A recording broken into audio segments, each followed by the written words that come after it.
આ દીકરાને મૂકી અને જેસરના મેળામાં જઈને જરૂર પાછો આવીશ, અને પાછો આવીશ ને ત્યારે હું ઘરે નહીં જાઉં, પણ તમારી પાસે મારા માથાનું બલિદાન દેવા માટે જરૂર આવીશ. અને રબારીઓ ઉપર એ વખતે લોકોનો ભરોસો એટલો. અને ઠાકરના સામ ખાઈ લીધા એટલે મોરબીના મહારાજને લાગ્યું કે આ માણસ જરૂર પાછો આવશે.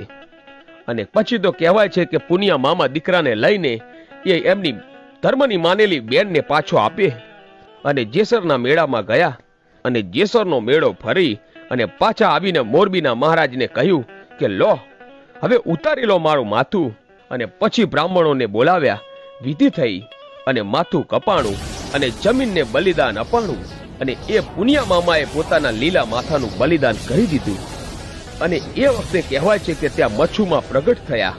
અને મચ્છુમાં કહે છે કે હે મોરબીના રાજા, હું મચ્છુ દેવ બોલું છું.